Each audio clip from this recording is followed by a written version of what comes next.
Oh, hey there. Welcome back to Music Monday with I, your host Nicholas Thompson, where you can find his resident taste of recommendations for your top recommended needs. I will be reviewing and talking about music that I have listened to from the previous weeks.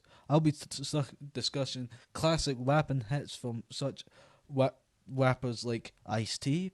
I'll be talking about modern artists that are breaking the boundaries of what is that is possible in the music industry, such as Foo Fighters, and I'll be talking about icons of the music industry, such as Tina Turner. I just want to say that I would like to apologise. There might be some interruptions and disturbances throughout the episode, since where I'm recording at the moment, there's uh, fireworks display occurring. So I do apologize if that does happen. So let's go on and talk about our first recommendation, uh, called Angel Face by Stephen Sanchez. And I've got to say, this has been quite anticipated. It's his first full length studio album, and I've got to say that the waiting was worth the while. This is a great album. It is takes such modern techniques of the time and takes us back to a long forgotten time of the 50s and 60s.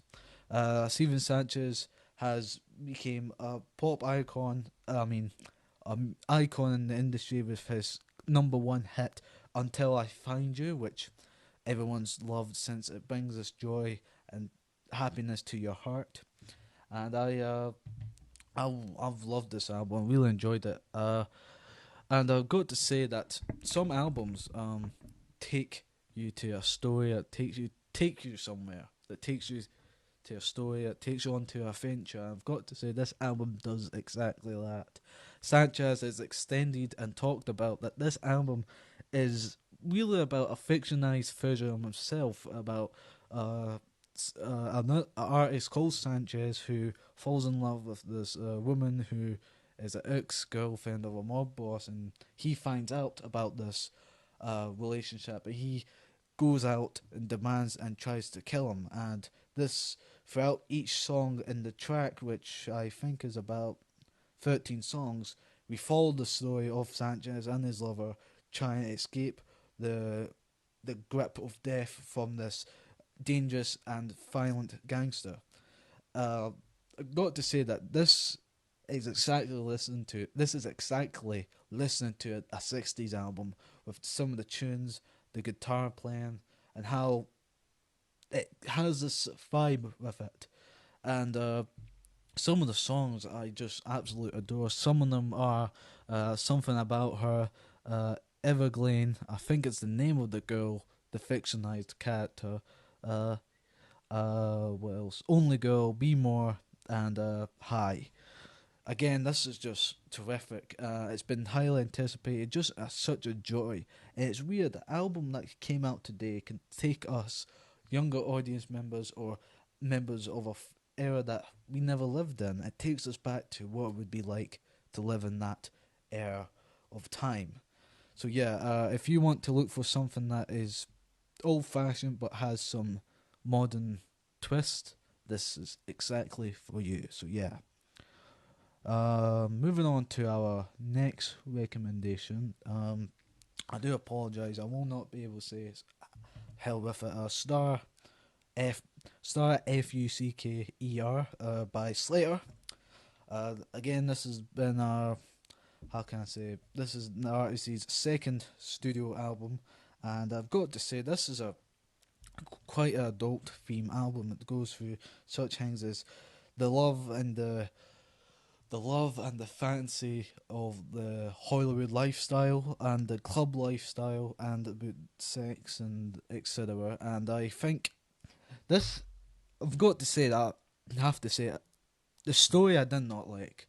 That's not often said from me, but I just did not like the story of this album. But I have to say the tunes and the beats and the remixing that is done I quite enjoyed. But I did not say that there weren't some songs that I did not enjoy. Some of the songs that I did like is "I Love Hollywood," "Dynamic," "My Body," and I think one of the songs "Rhinestone Heart." I think so. Yeah, uh, it's very The artist has also stated that this album is really. She said that she's followed a breakup, and her ex uh, e- uh, exposed her to such music, different music and movies that she did not experienced before, and she basically said that this album is basically Basic Instinct but in music, with the themes and the elements that goes into, with a genre of hype electrical pop beats, and also has a luxury 80s vibes with how uh, aesthetically it sounds. So uh, yeah, like I said, I didn't like the story, but I did like the remix. I did like the the making of it, the music, the not the music, the instruments, the remix and the choreographed, uh, etc. Uh, let's move on to the next recommendation. Something to Give Each Other by Troye Sivan. This is again been another. I should mention halfway throughout this. All these albums have been highly anticipated, been long halts for the fans of these artists. So Something to Give Each Other by Troye Sivan. Uh, I've got this is the artist's third studio album, and this album. Uh, Let me just hold on a minute. Let me take a drink. uh, Again, what I was saying. This is his first studio album. It it's a lot of things. It's He says that it's a kiss to the dance music era. This is a great dance club music, etc. It's a mix of multiple genres. The themes that it explores is heartbreak, freedom, and friendship and camaraderie. You know, working together, a community. He says what he said is it's like he says this is like it's like going out on a date, and then that date turns into a weekend, and then that weekend turns into a week, a summer party week that never ends. I've got to say, I'm listening to it. It did give off that vibe, and I've got to say, it was just lovely to listen to. It was very lovely. It was nice, fun to listen to with party memorable tunes, very upbeat and vibrant. Also explores body confidence and how you should be confident in your own skin and not let the outside world uh, tell you how you should be and how you should act.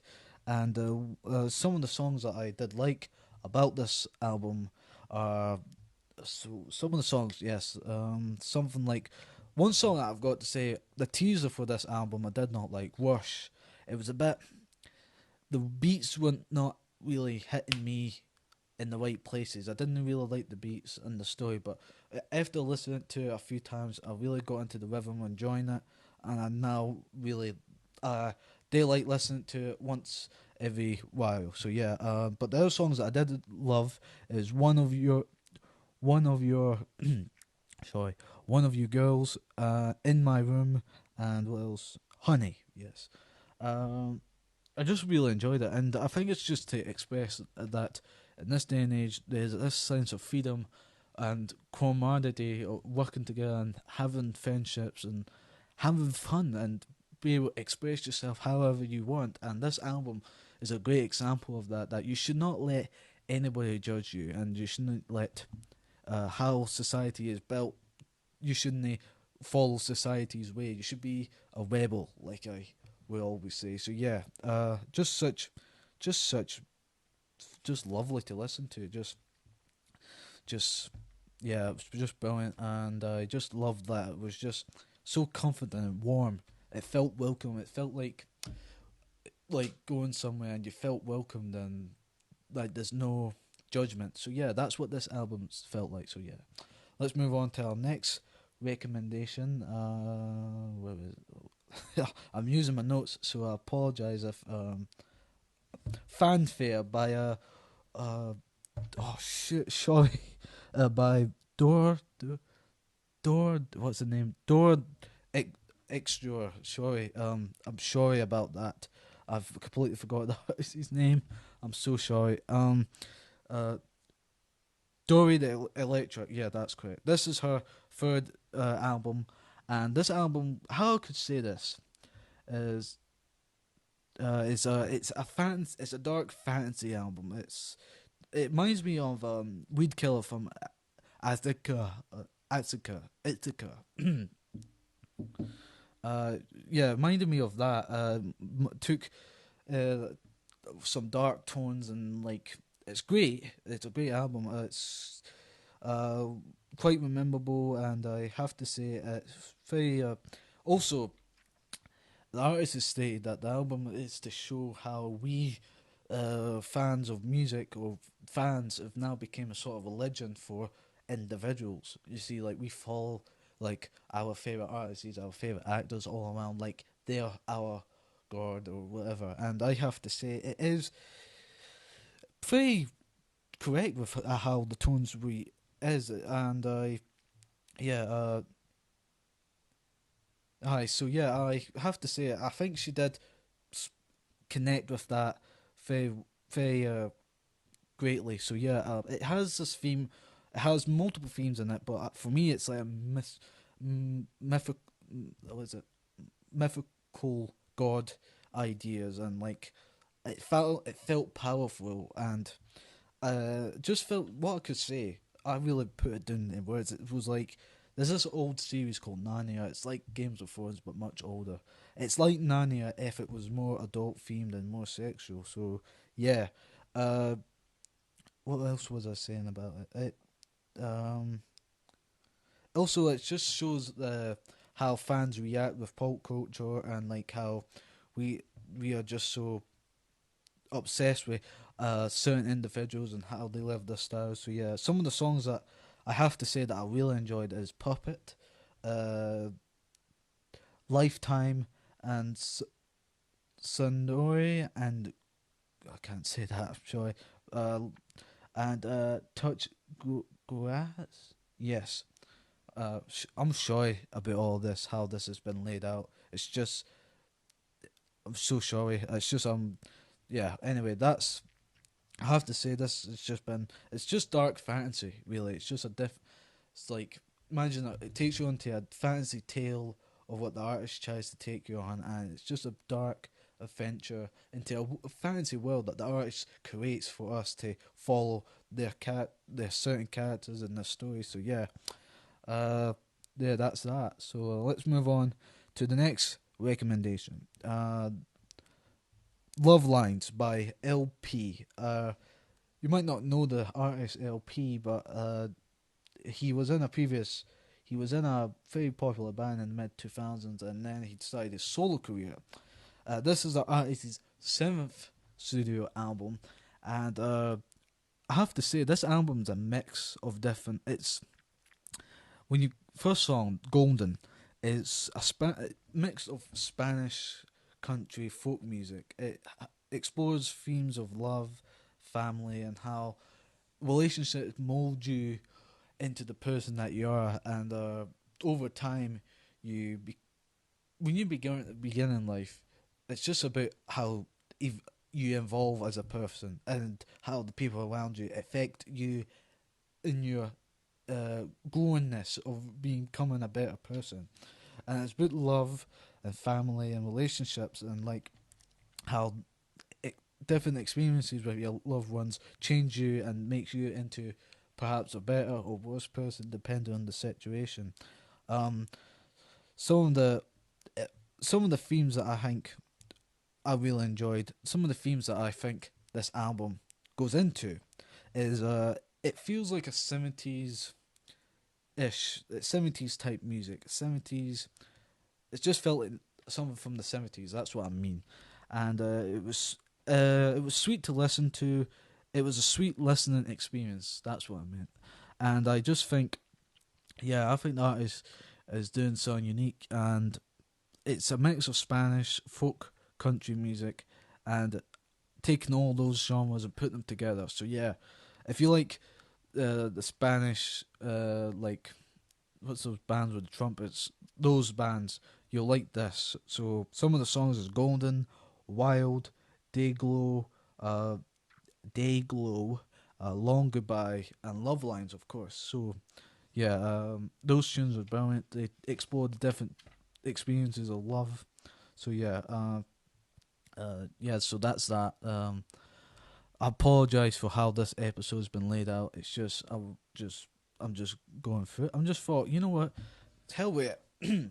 I thought, hell with it. I thought, I don't like. I understand that you like to get insight of how I go through and how I process things, and I thought that instead of me just skipping bit to bit to each episode, how I thought, hell wait, let me do it differently, and like give you some realness of what I'm actually like when I'm going through this. So yeah, so the next recommendation is Scarlet by Doja Cat. Why this is the artist's fourth album, and I've got to say this felt like a stepping stone into the artist he's coming into being one of the biggest names in rapping culture. It also explores the themes of girl power and like how we how we view people certainly have changed differently, and like how like you can just be however you want. Like men and women don't have to be in the certain categories. Like men have to be very manly and masculine, and women have to be feminine.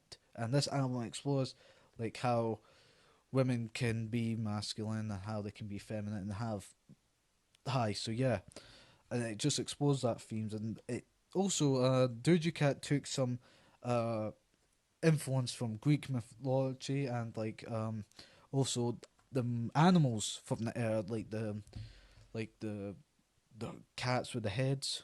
I'm sure I'm not good with like Greek mythology. The cats with the heads and like how like, Roman times and like Greek like hundreds of millions of years ago there was mutated animals and like how they were considered gods to us mere mortals and like how we bow down to them, and like she took some influence from them. So yeah, um it's a great rapping album, and it's a great example of female rapping, and I really enjoyed the remixing and the some of the tunes. My favorite two tunes that I think stand out to me is "Paint the Town Red" that everyone knows, and "Demons," which has gained popularity with social media.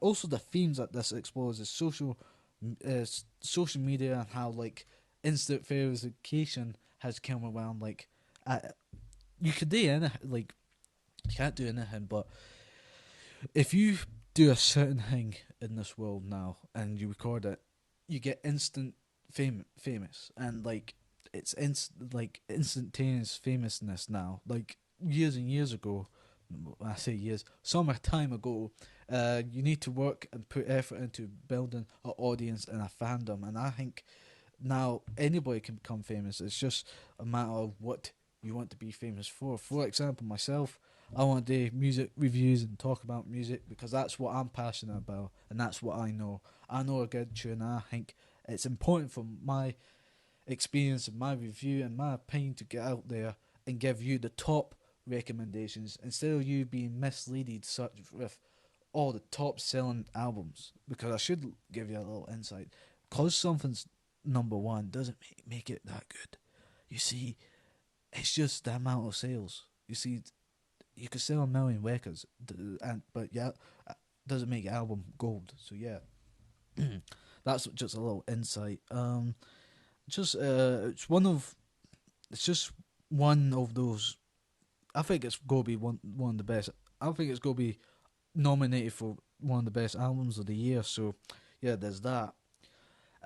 So let's move on to the next recommendation, and this is the final recommendation. Duel by The Rose, the K-pop band.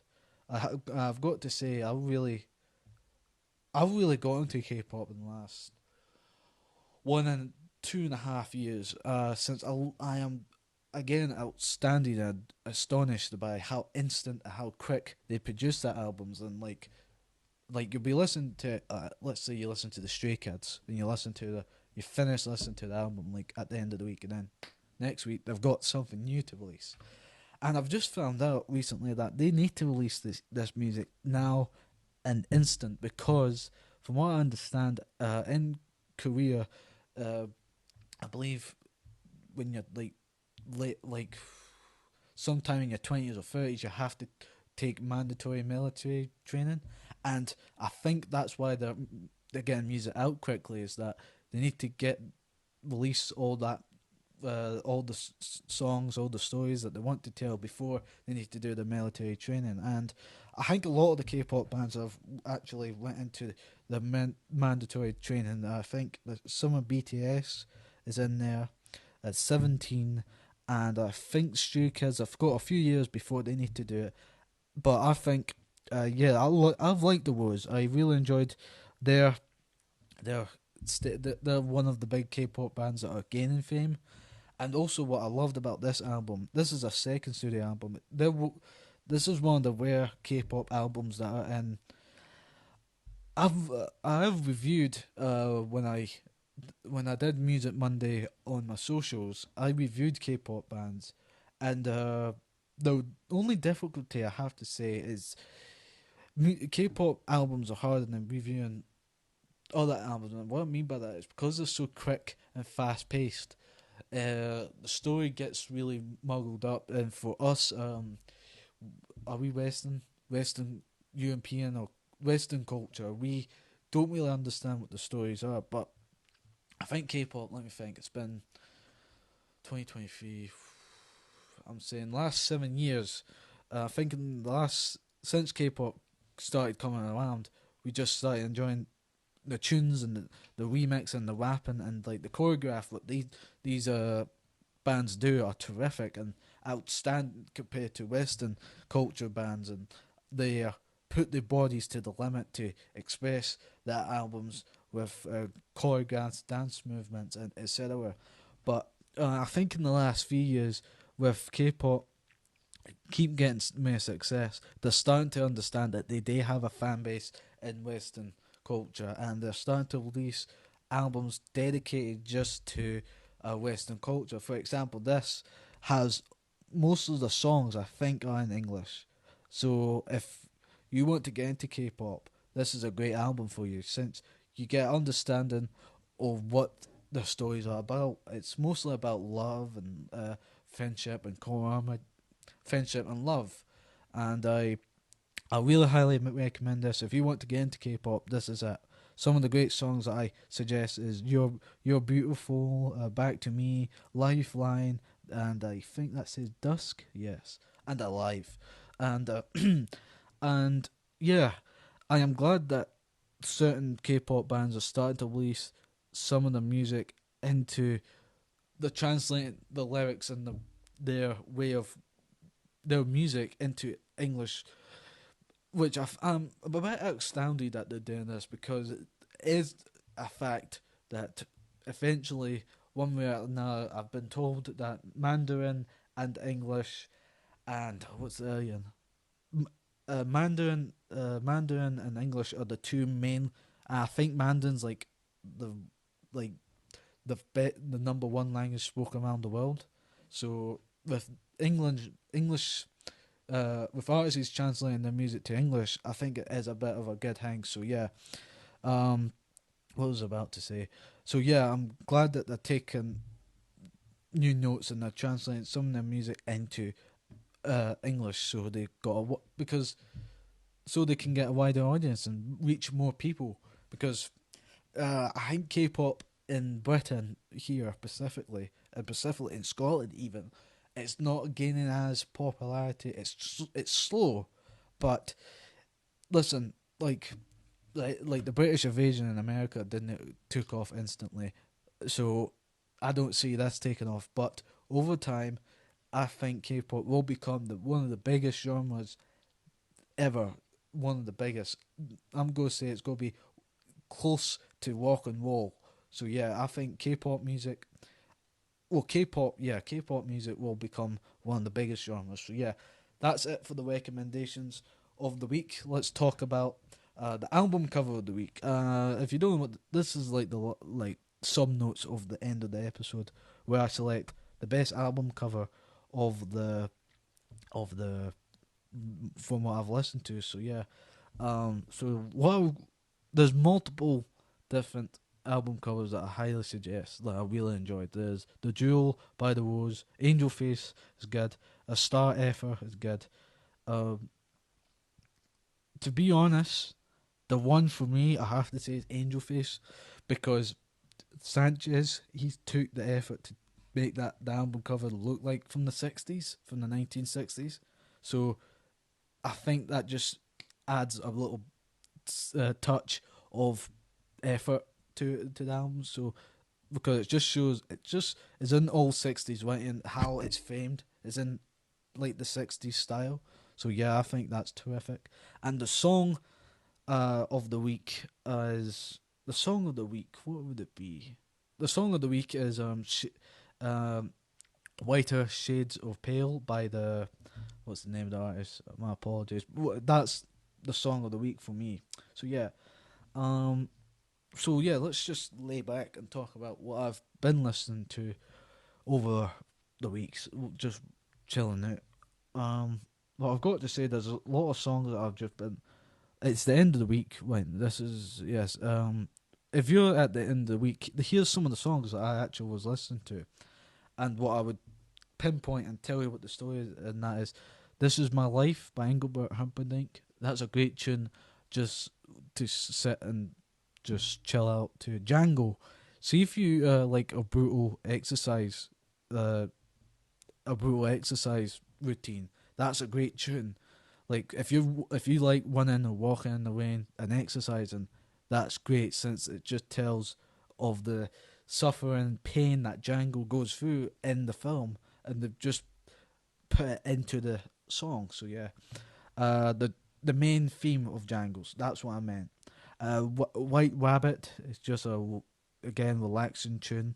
After Loving You is a beautiful love story about a man loves his lover so much that he writes a song about her the next day. Uh, and Spanish Eyes from Al Moper. Not Engelbert's version. Engelbert's version is good, but I think Al Moper does it a bit better since it's just his bellowing voice. I think just adds to the extent of the amazingness of the song. So yeah, I've noticed that I haven't talked about certain albums. I will try to get to the ends that everyone wants to know about. Also, I want to talk about just before I leave. I have listened to Now and Then by the Beatles, and I've got to say I'm eye opened by how amazing that song is, since it is unbelievable that I should mention that old artists seem to have this fatigue that they've lost their thing, they've lost their starlight power, and I've got to say that's a bit of a hoax, so it's fake. I think artists, yes, over time they desaturate in quality. They have a golden era, the golden goose era of their music, but they still release great stuff over time. I'm going to try to talk about the Rolling Stones album next week, and there's few other albums that everyone wants to talk about. So yeah, so that's it for this week. Hope you liked how I've laid this out. I thought it'd be more grounded to earth and gives you an insight of how I do this. And like, of course, I stumped and muggled up throughout the episode, but that's what makes me human, and I think that's what yous like. So yeah, please remember to like and subscribe and hit the notification bell. And I should let you know that the next 4 weeks will be Pop and Music Monday, but after November, and this is November. After December, it'll be a bit of a twist. We'll be doing festive. It'll be a bit more festive. We'll talk about, of course, Christmas is around the corner. Particularly in Britain, right now everyone's got the already planned Christmas decorations, and they're selling Christmas stuff all around the shops. So yeah, that just shows you. So it'll be this week. Next 3 weeks, I think we'll be back just normal Music Monday, but after December it'll be a bit more festive. And if you don't like that, if you've got any comments about music or anything, please comment at on YouTube or wherever you listen to this. And again, like and subscribe and hit that notification bell. And thank you for listening. See you next week.